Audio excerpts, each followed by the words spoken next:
You're on. All right. Welcome to our October meeting. My name is Crystal Schmidt, and I'm the president of the Rose Society of Tucson. I want to say thank you for coming and welcome. I know we got a couple of new faces. Donna, would you like to introduce yourself? I'm from Oregon originally, so this is a new experience growing roses. All right. Any other? Got another guest? Yeah, I'm new too, and let me just reiterate what this nice lady said, but I moved from Oregon as well. And it's an entirely different situation here for roses, but I moved here 15 years ago or so. But have only lately planted 8 roses, of which I've lost one, and so we're gonna find out why. Good odds, if you ask me. All right, well, thank you for coming. All right.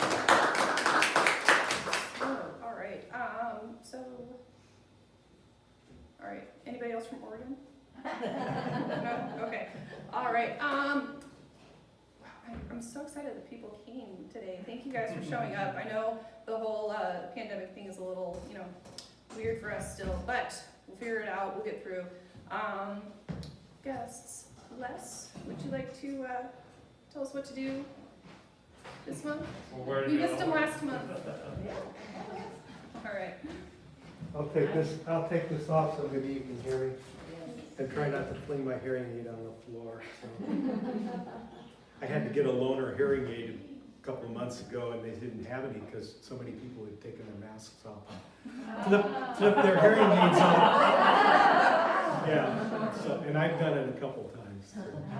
Yeah, I ended up coming back from Pittsburgh to visit my son in May, and we missed our connection in Dallas, and we had to wear masks for 26 hours. Oh my goodness. And it was brutal. I mean, it was just awful. So, right now, I'm not gonna get into fertilizing, obviously. That's probably the main thing you're gonna be doing right now, since the program is on fertilizing. I did something, I've kind of done this for a number of years, because I'm not too worried about showing roses. I mean, if I have them, I show them.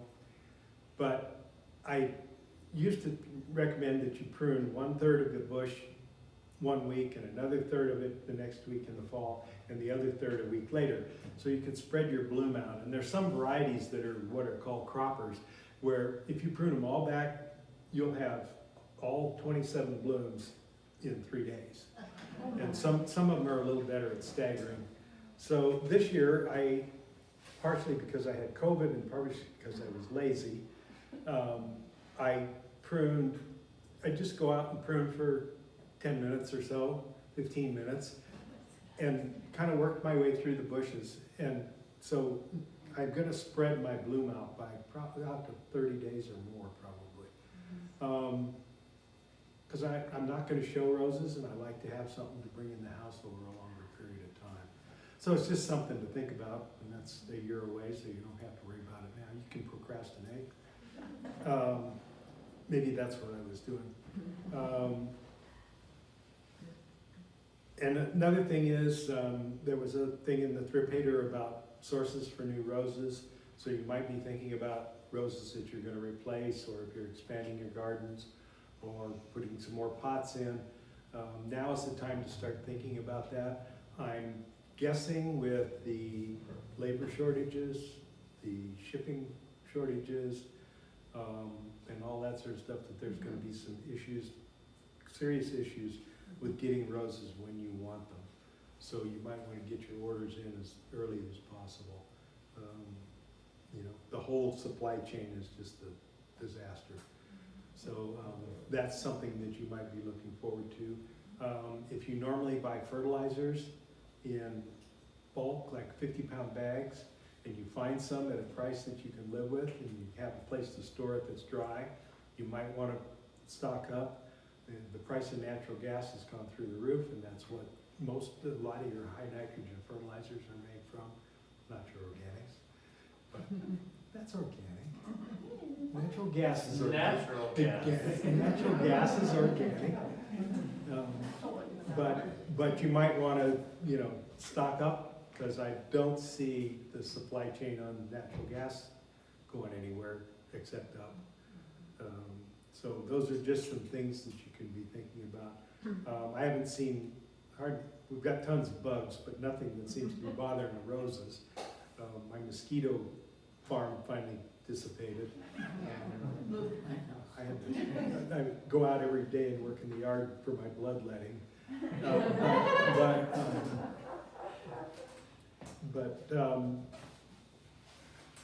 You know, I haven't seen any aphids or anything like that. We haven't cooled down enough. They're talking at temperatures this weekend, highs in the low 80s and nights 54, 55, 56.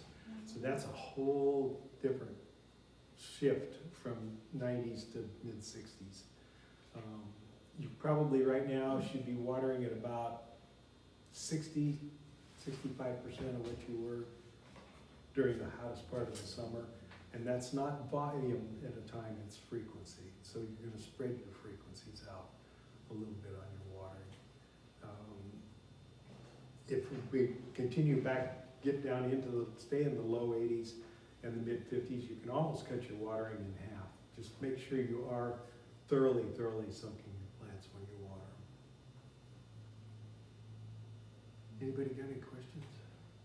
Yes, ma'am. You said you weren't really having anything that was really damaging your roses, but do thrips come around in the fall? Because I'm having something that's like kind of doing that sort of how it makes it look sort of cabbagey on the top and then sort of distorted when it opens. It's just not There are really- thrips around in the fall, some, but not like the masses that we have in the spring. This year, we could have a little more thrips in the fall because they generally start in the wildflowers and weeds. And we certainly have our share of all of that. You know, in the spring, they're out there in all the stuff that's growing in the desert.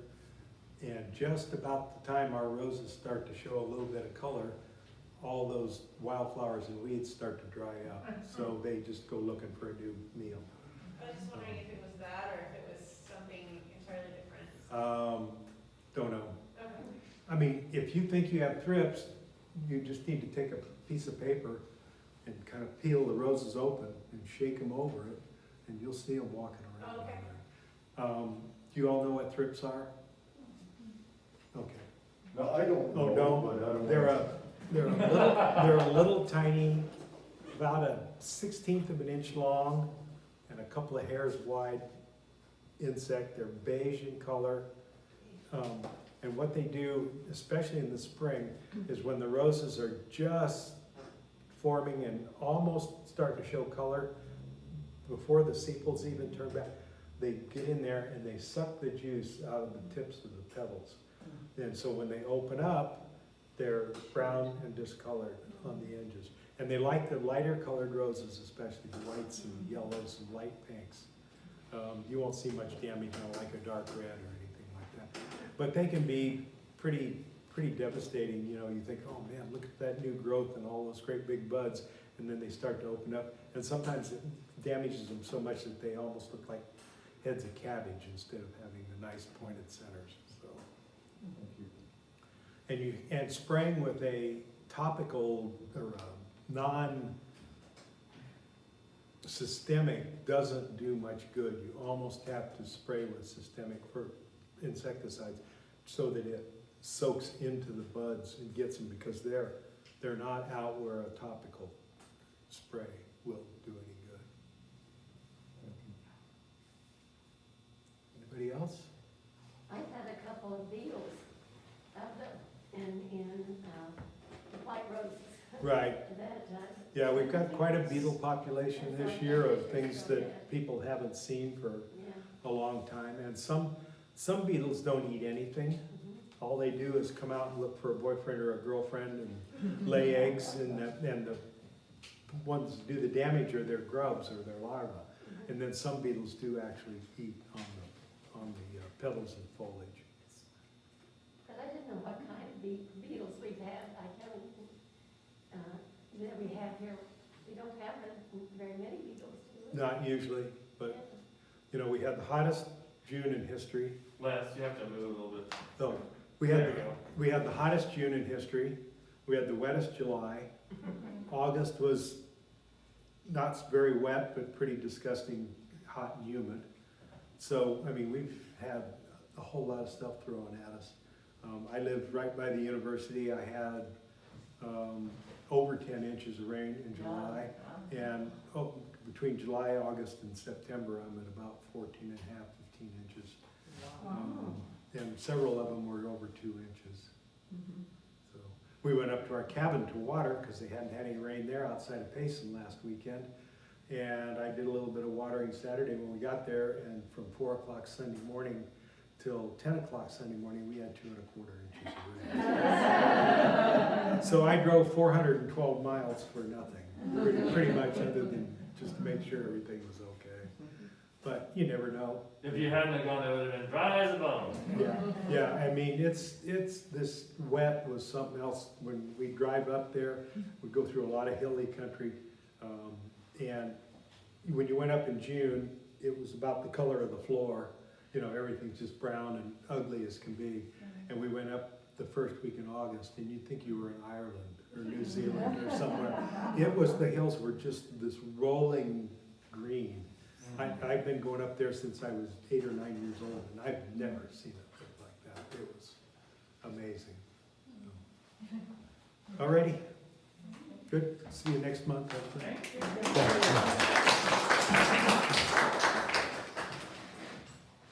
All right, any other announcements before we get going on our program?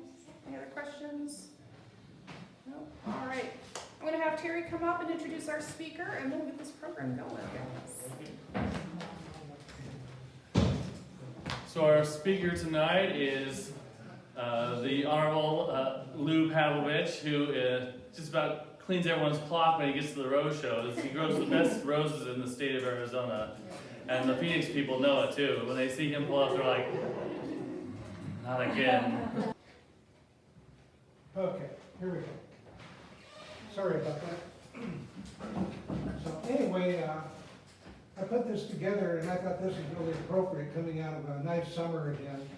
And, you know, we kind of look like we're living in hell here for a while. So anyway, that's, it's, fertilizing this time of year is really unique from a lot of places because we just pruned back, as Terry gave a great presentation in the last meeting. And the thing about it is, when you prune back a little bit, you start your fertilizing system. We start ours in early September because you never want to put everything you're going to put on all at once if you're going to use organics. And we like to use, I'll get into it a little later, but we kind of space it out where 1 week we'll put on alfalfa meal. The next week we'll put on milorganite, and then we'll start our weekly program. We don't put it all on at once because what happens is you tend to burn everything and it's still 100 degrees out and you might kill plants. So anyway, without further ado, we'll get into the program here, what you do.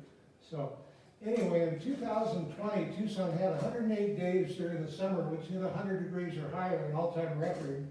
And so far this year, during the summer, during the monsoon, we've hit the century mark 63 times through October 4th, which is 45 fewer days. We've really had it easy this summer compared to many. And then when you look at the rain, like Les was alluding to, 2020, we had 1.64 inches during the monsoon. And this year it's 12.78. Third highest of all time, but that's at the airport. In Les's house and ours, we probably got 14, 15 inches, whatever it's been. But it's just interesting to look at the averages. Normally during the summer, 68 days, you'll have 100 degrees or higher and 5.69 inches of rain. So the reason I'm bringing this up, the roses endure an incredible amount of torture every summer. And the overriding question is, how do you fertilize your rose plants each summer and fall so that you encourage dynamic new growth, but you don't kill them? And here's what I've learned in 40 plus years of growing roses in Tucson, so you can try to achieve that. Okay, the first thing you do is, after you cut your roses back a little bit, And typically for us, it's about anywhere from nothing if the plants are really suffered during the summer and they only have a few leaves left and they look horrible. You leave them alone. Don't touch them. Don't fertilize them. Just water them. If you can put shade over them, that's an ideal thing to do. And just let them try to recover. So I'm only talking about fertilizing to healthy roses that have a good a good leaf span on the whole plant. And it's just a monumental mistake if you try to push your roses for those beautiful November roses, because I don't know if you've experienced or not, but if you try to push them too hard with weekly fertilizing, and you basically have no foliage left, what happens is you'll see those bare canes that now you've made the plant. It'll start turning black from the bud union or from the base of the plant, going slowly upward. Have you seen any branches do that? It will happen if you go crazy on fertilizing, trying to push them too hard. And then basically it's what I call black death. Slowly each branch does that. But I did find a way, after 35 years of butting my head against the wall, I found that the way you stop it is you put it, if it's in a pot, you put it in total shade and it stops it immediately. And then you stop fertilizing too. But that will stop that, and then your plant will recover and it'll work really well. But keep the plant under total shade until it gets under 85 degrees, then you can bring it out again usually, and wait till the new growth starts from the leaf axils, and then you can consider fertilizing it about half strength, something like Magnum Rose. So anyway, before we get going, I just wanted to say that little caveat because that's really, really important. You don't want to, if roses have suffered a lot, you don't want to really push the envelope. Now that's Diana. That's what our roses looked a couple years ago coming out of the summer, when it was 2 years ago, well, 1 year ago when it was 108 days of 100-degree weather. And you see, so they came out of it really well, and it's because we use shade cloth, 65% shade cloth, and we fertilize during the summer. I'll tell you very briefly what we do with that because we're focusing on what we do now. But it's a very simple system, and it works really, really well for our climate. Now, basically I've told you the hard lessons that I've learned, so I'll skip this one. There's not much more to add. Now, the first thing that you need to be concerned about with fertilizing is what sort of soil do you have? Do you have clay soil? Do you have soil with caliche in it? Like we used to have before we kind of decided we had to bypass that in our yard. Do you have, can you only use pots? What is it? And anyway, it's basically on typical soil, you either have sand, silt, clay, or a combination of all these. Now sand, it has particles from 0.2 to 0.05 millimeters in diameter. Silt has slightly smaller particle size. And then you have clay, which is the smallest particle size of all. And what you are really aiming for is the relative proportions of these. This is what Dr. Tommy Cairns from California, he's the world's greatest rose grower. He's got over 1,000 roses, and he's a chemist, and he's really made it an art form. The relative proportions of these three basic components determine the texture of soil, which in turn plays one of the most important roles in horticulture. So without good soil, and you're trying to get what you call sandy loam, which this is the triangle that you look at. But you see in kind of the lower left where it says sandy loam, that's what you're shooting for right in there. And these numbers to me are very confusing because I don't know where they stop and start from the left side, right side. But that's kind of what you're trying to do, is to get that. And here's what they really are. Basically it can contain 50 to 70% sand, 0 to 50% silt, and 0 to 20% clay. And when you have this, it really is ideal for pots or in the ground, because then you have pore spacing that's ideal, where it hold water and also oxygen, which is ideal. So anyway, you want to have about 10 to 12% of the pores should not be occupied by water. And that's when you see water percolate through the soil. It's not running through it, but it's percolating through it so that it's holding all the water in there. And so that's a really important consideration. And here's what I found really works well if you want to use something for pots or in the ground too. Kellogg's Patio Plus. You can get that at Home Depot or Lowe's. And it's a terrific potting soil. It's getting more expensive as everything is, but I use 4 parts of that in a wheelbarrow, 1 part peat moss and 1 part perlite. And I just think for pots, especially if you're watering almost every day, especially smaller ones and during the summer, you need that extra peat moss, and then you need a little bit extra drainage. So this works really, really well. Okay, here's what Patio Plus, Kellogg's Patio Plus looks like. What's inside of this? Over the years, I've probably tried 15 different potting soil mixes with various results. Some outright killed my plants, and others worked okay. But this is the first one that really had dynamic growth in it. And I don't know the chemistry makeup, why it does it, it works. That's all I worry about. And it's not overly expensive like some of these. It's almost like you're buying a Cadillac. It's unbelievable. And they have these fancy names, but here's what's in it. Composted forest products, composted rice hulls, composted poultry manure, hydrolyzed feather meal, bat guano, kelp meal, worm castings, and more. So it's got a lot of great stuff in there, but it's all been composted, and it's not going to burn anything, which is what you really have to worry about. So that works tremendous. And the perlite I buy extra, I get it from AAA fertilizer, and it comes in these big bags like this for about $18, and then they last for quite a while. And here's peat moss. Just make sure you get the Canadian sphagnum peat moss. And then again, I usually get a large bale at a time, and it lasts a long time. And we can use it for other plants too, tomatoes, whatever we've got in the yard, petunias, it just depends what we got. And this is pretty much what it looks like when it's done.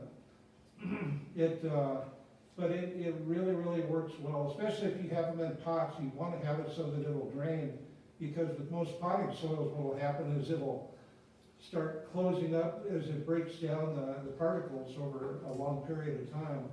And then it suddenly becomes just a muck in there, or it, so that's the big issue. At the bottom of pots too, what you might consider too is putting a fine screen in there. Some people in the Irish Society, they recommend using coffee filters. So, whatever works so that all your expensive potting soil mix doesn't go flying right through the bottom.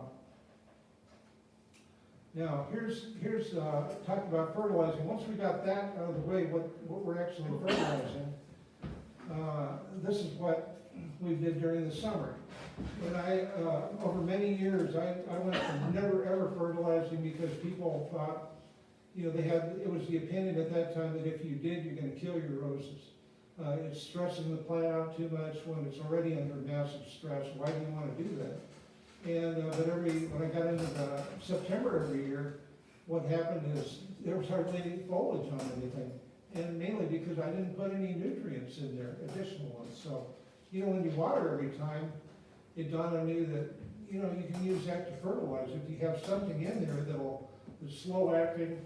So anyway, I came up with this idea. I thought milorganite. It's a great fertilizer that's slow release from Wisconsin.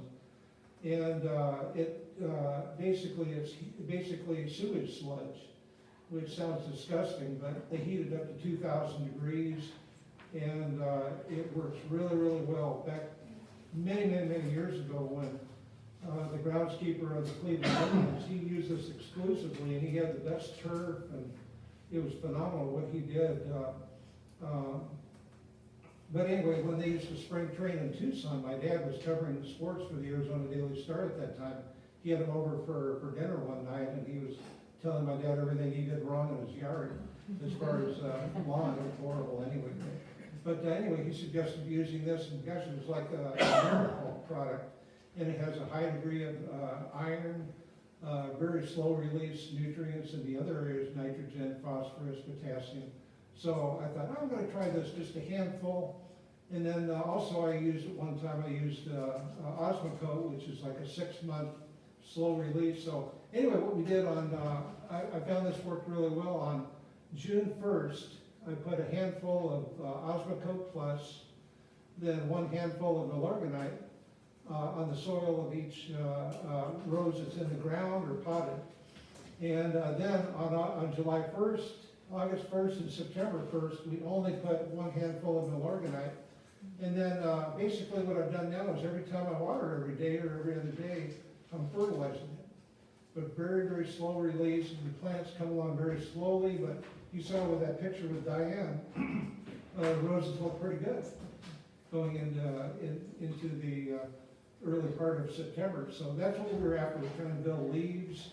And so now, we come into the fall, and as I was alluding to earlier, don't put all the organics on and all the liquid fertilizer on at once, because you're flirting disaster. We had a big problem, which Mike Jepson helped us out with. He said, well, you're basically overdoing it, and you're killing your plants by overdoing it. Being you mean well, but you got to use your common sense here. So anyway, on September 1st, we put on 1 handful of Milorganite on the soil of each rose bush, as I stated earlier. Then the next week, then you put on a handful of alfalfa meal or alfalfa pellets with no salt in it. Either one of those will work real well, and you can get it in Arizona Feeds at Fort Lowell and Dodge. And here's Milorganite on the right. It's interesting. I found that just about the only place you can get Milorganite now is Ace Hardware. They used to have pallets full of them at Home Depot, but I don't know what the deal is the last 2 years. They said everybody used it in town, but they haven't made it a priority to stock it, whoever makes that decision. And the neat thing about, if you've ever gone on the Ace Hardware website, if you do a search on there, basically you have your own store that is close to you. However they do that, I'm not sure. I never signed up for it, but it has one that's close to me. But anyway, then I do a search for Milorganite, and then there's a little area on the right-hand side that says how to get it. You can either call them up, or it says if you want it quicker, click here. So if you click that, it'll tell you every store in Tucson that has it available right now. So you can call them up to double check it. And it's the greatest little database I've ever seen. I've never seen any nurseries or stores do that where you can actually track it, and they've never been wrong. So anyway, Osmocote, we get that at Home Depot or Lowe's, whichever is the cheapest.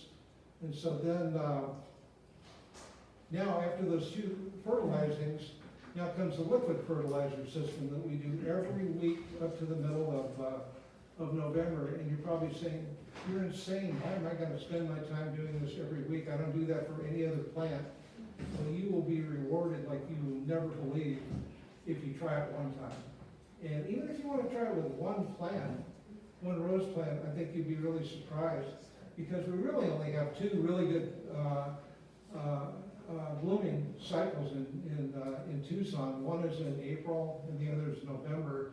And the summer blooms really are not that good. They're a fraction of the size and color that they normally are. So anyway, after September 8th, the next weekend, or 7 days later, what we do is we prepare the plants for liquid fertilizer. And by that, what I mean is, when I get home from work, about 5:30, I hand water every plant so that everything is fully hydrated the next morning. And there's no chance of burning anything, because we're going to be applying liquid fertilizer. Okay, then, for fall fertilizing, again, I was mentioning, the liquid fertilizer goes from the middle of September to the middle of November, then you shut it off, you're done for the year. You don't have to worry about any fertilizing until February. so you're all set. And, but anyway, again, we do it every week for maximum growth and bloom. And here's the system, it's very, very simple. If you have a couple of plants, this won't be too expensive for you, but we purchased Magnum Rose Food at AAA Fertilizer, and that's on our website, TucsonRoseSociety.org. If you look on there, it gives the phone number for Kevin Callahan, how to contact him. And for a 25-pound bag, it's about $30, which normally you've got to pay double that price, maybe even more, anywhere else. I mean, you can try anywhere in the country, it will cost you way more than that. But this is the formula that Dr. Tommy Cairns came up with, that has everything in it you could ever want to have for a rose, the perfect proportions of nitrogen, phosphorus, potassium, it has Epsom salts, it's got an agent in it that allows it to percolate through properly. It's got immediate available iron, all these other things that are in it, micronutrients. And then anyway, the fish emulsion, which we like to use the Alaska fish emulsion. And there's others out there, but you gotta be really careful with fish emulsion because it can be basically like vegetable oil. If you're not careful, we bought one time on many years ago. I don't know the brand of it, but we put it on there and it started killing the plants because it was basically you dumped a bunch of oil in there. It was horrible. And so Alaska fish emulsion is very, very good. You only need a tablespoon to a gallon of water.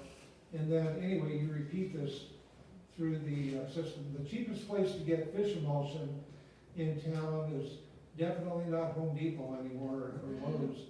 Walmart usually has a good price. But you know, if you're gonna use it and you're really gonna make that part of your fertilizing system, you can actually get 5 gallons of it at a time instead of 1 gallon, and it's about half the price. And as long as you use it up in a year or so, it's fine, but it's nasty stuff to work with, it smells, and you're gonna get it on your hands, and your wife's gonna love you.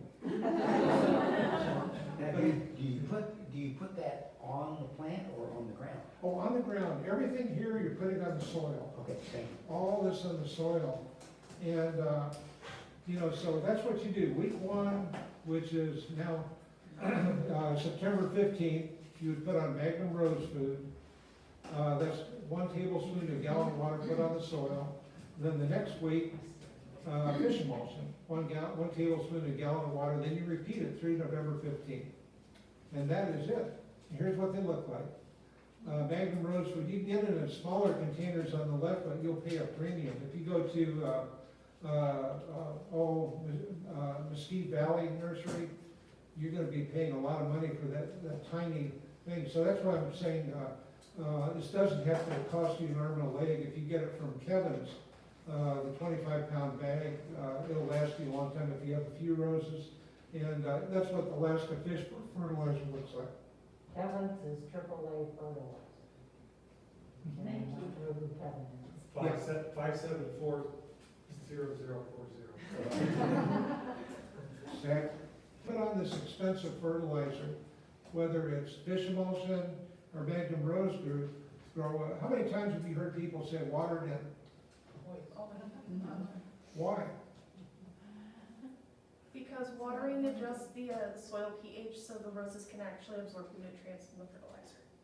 That's the greatest answer I've ever heard. It really is. You win. Would you repeat it, please? Watering your soil will actually adjust the pH of the soil and put it at a pH where the rose can absorb the nutrients effectively. If you just apply a fertilizer, the soil pH isn't going to be right for optimal absorption of the nutrients. I actually bought a pH meter and did science on a bunch of things, and I was getting the ideal pHs right after watering. So that's why you need to water it in your. Now that makes perfect sense. Nobody's ever told me that up to now, Crystal. How come you didn't tell me? No, but anyway, I'm a common sense sort of guy. After I have a applied fertilizer, I want it to stay there for, at least a half a day or so to allow it to get working on these feeder roots, because it makes no sense to me. Okay, you just put that in, you diluted the fertilizer with water, and you put it on, and I'm talking about liquid fertilizer only. And I've hydrated it the day before. So I would like to see that stay on there for a period of time so that those roots can absorb it. And that's where I'm coming from there. And so, anyway, if you're doing it this time of year, here's what I've discovered over the years. If you've applied liquid fertilizer in the soil of your potted roses or in the ground early in the morning, again, the day before you watered really well, found that the new growth on roses will wilt if you wait after 3:30. So you have to water the same day, light watering that same day before 3:30 if it's above 85. And so anyway, that's step one. From 76 to 84, you still have to water the same day because it's still warm. But you can do it after 3:30 without worrying about it, but you still monitor your roses. I'm talking about new growth that's coming out an inch or two. You don't want to damage that because it's just starting to come out. And so this is what you're protecting your plant from having a disaster here. And once that wilts, then it's really hard to get it back to where it was. But below 75 degrees, and this is what I like to see, we don't water the pots that day. We will wait till the next day and usually water in the afternoon. The only difference is if there's really heavy winds, then we might water it a little bit earlier. But that's what we're shooting for. But that's what we found. If you're going to play with liquid fertilizing and you're shooting for the biggest and best roses possible, and you're using liquid fertilizer, then this is what you got to be careful with this time of year, because you can really damage your roses, but also you can have some incredible growth and dynamic growth that'll just knock your socks off. Okay, now, how do we fertilize? We do it the easy way. Many years ago, we knew a guy named Cal Hayes of Santa Ana, California. He was, along with Dr. Tommy Cairns, considered the best in the whole country.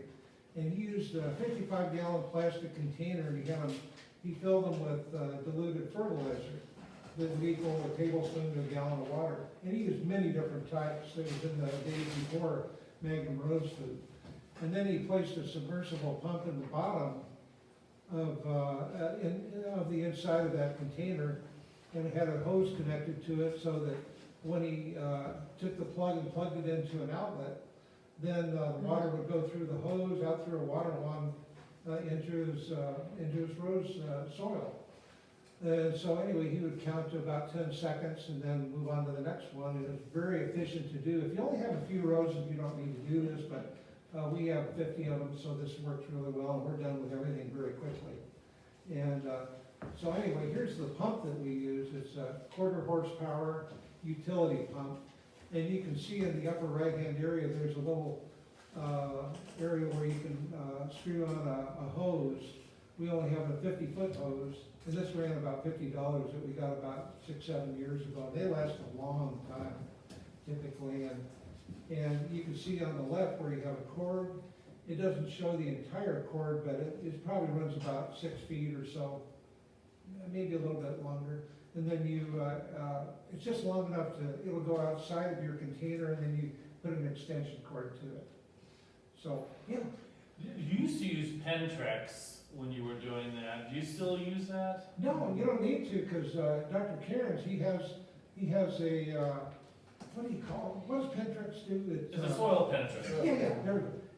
He has a soil penetrant in Magnum Grow. Oh. So you don't even need to worry about it. He put everything in there. Dr. Cairns, what he used to do is 1 week he'd use Epsom salts, the next week Peter's 20-20-20, then he'd use Pentrex, the soil penetrant, and the final one he'd use fish emulsion. And so a lot of this is, can you imagine doing that with 1,000 roses but anyway. Well, I used to do that, and that was, I call it lose mad formula, and I used to do that until I said, I can't do this anymore, I'm losing my mind. But I'll tell you, I would slop that mess on the irises and everything else, and they just lapped it up. They loved all that stuff. It's amazing, but again, you know, if you have 25 roses or more, this may save a lot of time. You don't have to fill up a bucket or 2-gallon bucket, and then you mix it, and then you carry it out to where you're gonna deposit it onto the ground, and you won't have a backache.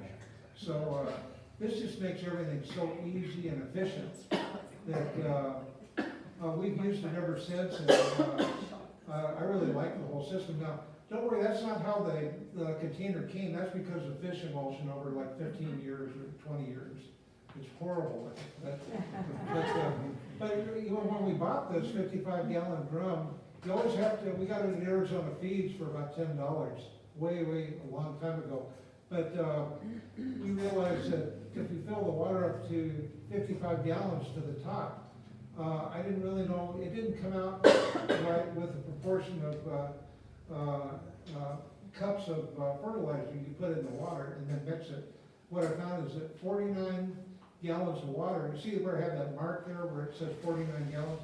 If you put that there, and then you have 3 level cups of fertilizer with either Magnum Grow or fish emulsion, that's the equivalent of 1 tablespoon to a gallon of water. So, and then you mix it really well with a stick or whatever you might like to have.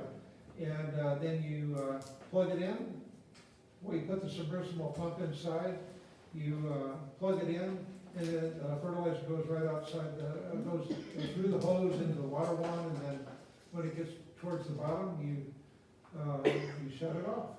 So it's as simple as that. And probably get half the garden with, it takes about 2 batches. Now about hoses, you know, fertilizing, you can't fertilize without water. You really can't. It won't activate anything unless you make it liquid. And it breaks down things. And I've got my own little story which I'll make quick. Years ago we got a hose from Costco, and it was a lifetime warranty, and we made it last a long time. You may have bought hoses from Costco before. But anyway, after about 12 years, which is a long time, I went in there with the old hose and brought it in with the original receipt and the lifetime warranty. It didn't say limited warranty, it said lifetime. And the manager, he gave me so much crap, I will never forget that guy. I think he was trying to really rattle me so that I would make a scene, so he would have to kick me out, and then he would, or call the cops on me or something. But I was very, I said, sir, I said, I didn't do anything wrong. I said, here's the warranty, and all these people, would you like to read this? It says full lifetime warranty. Here, you can read this. This guy doesn't want to help you out and your customers in this store. And so, oh God, he had to do something then. So he was furious, and he went to get one, and then he slammed it on the thing, and he said, here it is. And he said, don't ever come back here again with that. We won't honor it. And I said, well, we'll see. And, so it was at the Costco out on and the guy was just a jerk. So anyway, then anyway, I found out that I called up Dr. Cairns, and he talked about Sears Craftsman. They had a lifetime warranty, and we actually got a 100-foot one from them with premium rubber hose, and it lasted probably 15 years. It was wonderful. And we brought it back once, and no questions asked. They were wonderful about it. And then a few years ago, when Sears started closing their stores around the country, we tried to bring it back when the replacement one I got, it was a lesser quality one, and they would not replace it with the rubber one. And I asked why they wouldn't, and they said, well, we just don't have them. And I said, well, why do they have it at Ace Hardware? They have the high quality one for sale under the Sears brand. I'm sorry, I don't have any idea. And so anyway, finally I got tired of it, and I went to Lowe's and I found this one. It's called the Never Contractor Hose, lifetime warranty, and it's made out of steel darn near. I mean, it's unbelievable. It's not steel, but it just seems like it. It just does not go bad. So that's a great hose there. Or if you want to have fun, go back to Costco. And that one, the last one you bought at Lowe's? Yeah. And so, anyway, now, how do you, that hose pump and electric cord storage, how do you do that? How do you store it? You know, they're all three unique kind of things you have there. What I do is I have, that's a 32-gallon rubber trash can, and then inside that's a 5-gallon container. And so what I do is, I put the pump inside the 5-gallon container, and I put that in there, and then I coil the hose inside that. So I'm sure there's a lot more creative people. This is my cheap and quick way to do it, you know. But that's easy to do. Then I put it in the garage, and we're all set. And so anyway, that's what it looks like. That's the pump down in the bottom of the container there. And one word of advice too is don't put your hand in the water when you just plugged in the thing. You don't know, you know, it's probably not going to electrocute you. But Like the electric eel or something. I've always wondered, how do they do that so that it doesn't get into the electrical, you know, but anyway, I worry over time when you've had it for many, many years, if you could get electrocuted, so don't even try there. And that ugly thing on the right, that's the hose, that's what it looks like after a long time. And then, here's again what it looks like. And then that's Diane watering. Oh, another thing is that water wand, I would go through one a year getting it from Home Depot. Those things are the cheapest, thinnest aluminum you could ever want to imagine. They break. Usually they break right at the handle there where you hook in the hose. So anyway, I decided, hey, I'm going to play plumber. And I bought some copper tubing and some fittings, and I sweat jointed them where I used some solder and flux. And I've had that for over 25 years now. Wow. So it's amazing. And then I just got some grips that you put on aluminum baseball bats that you can put on there, or you could probably use something else. That's the grip there. But that really lasts a long, long, long time. And then that is it. Now, are there any questions about fertilizing? Because there's many ways to do